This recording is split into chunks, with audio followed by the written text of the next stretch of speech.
On this short tutorial, I'm gonna show you how to fix Facebook Reels option not showing easily and fast. Hello guys.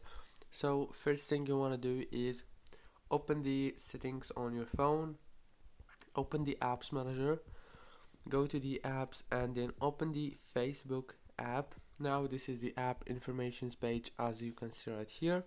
Or what you wanna do is click on this option and then click on the internal storage or the storage, click on clear cache and clear data,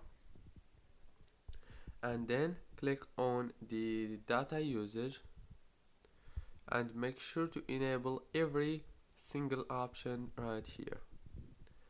And then you have to open the Play Store or the App Store if you have iPhone.